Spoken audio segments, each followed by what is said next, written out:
সালামু আলাইকুম। Anabia tailors and বুটিক্সের পক্ষ থেকে আপনাদেরকে স্বাগতম। সম্মানিত প্রিয় দর্শক, এই সুন্দর হাতার ডিজাইনটি কী নিয়মে সেলাই করতে হয় তা আমি আপনাদের মাঝে শেয়ার করব। এই সুন্দর হাতার ডিজাইনটি সেলাই করতে আমরা ডিভাইডার হাতা যে নিয়মে কাটিং করি ঠিক একই নিয়মে হাতাটি কাটিং করে নিতে হবে। এরপর হাতার মুখে আমাদের সুন্দর করে হেম করে নিতে হবে। আমরা প্রথমে যারা একবারে হেম করতে পারবো না তারা প্রথমে একটি কাঁচা সেলাই দিয়ে হেম করে নেব। আমি যেমন কাঁচা সেলাই দিয়ে একটি হেম করে নিচ্ছি, আপনারা এইভাবে একটি কাঁচা সেলাই দিয়ে নেবেন। এরপর আরেকটি ভাঁজ দিয়ে আরেকটি সেলাই দিয়ে আমাদের এই হেমটি করে নিতে হবে। তাহলে আমাদের হেমটি নাট হয়ে যাবে আর কোনো কাঁচা বের হয়ে থাকবে না। তো এইভাবে সুন্দর করে আমাদের হেমটি করে নিতে হবে।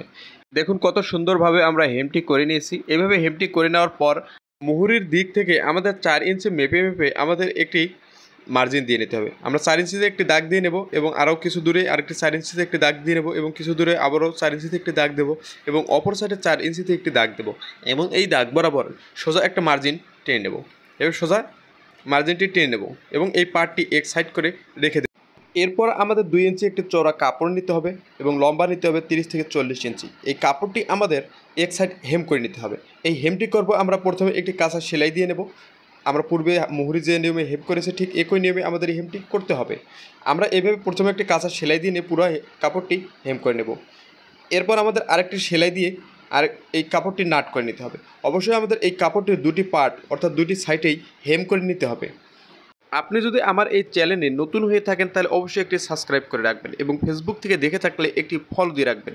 এবং আপনি যদি দর্জি কাজে নতুন হয়ে থাকেন তাহলে অবশ্যই আমার এই পেজটি ফলো করলে আপনার দর্জি কাজে কিছু না কিছু উপকার হবে ইনশাআল্লাহ।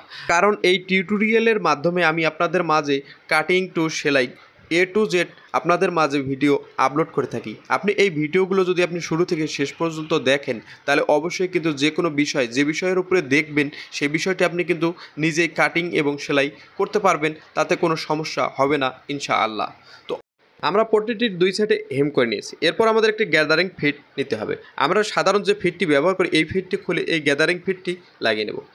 ভালোভাবে টাইট দিয়ে নিতে হবে। এরপর আমাদের এই পট্টিটি নিতে হবে। এই পট্টিটির মাঝ বরাবর আমাদের এই সেলাইটি ধরতে হবে। এই সেলাইটি মাঝ বরাবর ধরে সেলাই দিয়ে গেলেই আমাদের এই গ্যাদারিং কুচিগুলো কিন্তু হয়ে যাবে।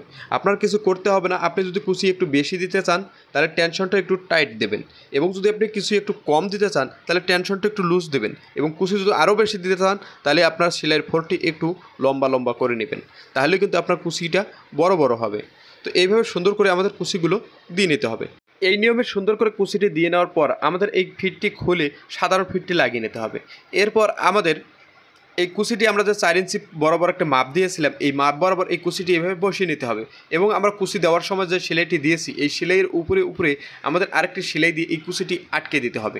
আপনাকে খেয়াল রাখতে হবে অবশ্যই সেলাইয়ের উপরে আপনি সেলাইটি নিয়ে যাবেন এবং সেলাইটি দিতে যদি আপনি বাঁকাতেরা করে ফেলেন তাহলে কিন্তু ডিজাইনটি বাঁকাতেরা দেখা যাবে। তাই অবশ্যই কিন্তু খেয়াল রেখে আমাদের এই সেলাইটি একেবারে স্ট্রেট সোজা করে পূর্বের সেলাইয়ের বরাবর নিয়ে যেতে হবে, তাহলে ডিজাইনটি দেখতে সুন্দর লাগবে। এবার সুন্দর করে সেলাইটি দিয়ে নেওয়ার পর কুচিটি কাটিয়ে নিতে হবে। দেখুন আমাদের কুচিটি কিন্তু আমরা আটকে নিয়েছি। এরপর মুহুরিতে আমাদের রাবার লাগিয়ে নিতে হবে। এই রাবারটি আমরা লাগিয়ে নেব আমাদের এক পার্টের অর্ধেক রাবার এভাবে কাটিং করে নেব এবং কাটিং করে নেওয়ার পর আমাদের এখানে মুহুরিতে লাগিয়ে দেবো 1 ইঞ্চি নিচে উল্টো দিকে লাগিয়ে নিতে হবে। তো আমরা পার্টটি উল্টো দিকে এভাবে বিছিয়ে নেব। এরপর আমাদের 1.5 ইঞ্চি দূরে এভাবে রাবারটি বসিয়ে আমাদের রাবারটি হালকা টান রেখে লাগিয়ে নিতে হবে। পুরো কাপড়টি এক সমান টান রেখে লাগিয়ে নিতে হবে। শুরু থেকে শেষ পর্যন্ত আপনি এক সমান টান রেখে এই রাবারটি লাগিয়ে নেবেন। কোথাও যদি টান বেশি দেন এবং কোথাও কম দেন তাহলে কিন্তু কোথাও কুচি বেশি হবে, কোথাও কুচি কম হবে। এক পাশে সেলাই দিয়ে নেওয়ার পর অপর সাইডে আমাদের সেম নিয়মেই সুন্দর করে টেনে সেলাইটি দিয়ে নিতে হবে। তাহলেই আমাদের কিন্তু এই হাতার মুহুরির ডিজাইনটি হয়ে গেছে। দেখুন আমার সুন্দরভাবে হাতার মুহুরির ডিজাইনটি করে নিয়েছি। এরপর আমাদের একটি হাতা মাঝ বরাবর ভেঙে মুহুরির মাপ নেই আমাদের এভাবে ধরে 1 ফিট দিয়ে সেলাই দিয়ে নেব। তো এই সুন্দর হাতার ডিজাইনটি আপনার কাছে কেমন লাগলো অবশ্যই আমাকে কমেন্টের মাধ্যমে জানিয়ে দেবেন এবং পরবর্তী ভিডিও দেখার আমন্ত্রণ রেখে আজকের এই ভিডিও আমি এখানে শেষ করব। আল্লাহ হাফেজ, আসসালামু আলাইকুম।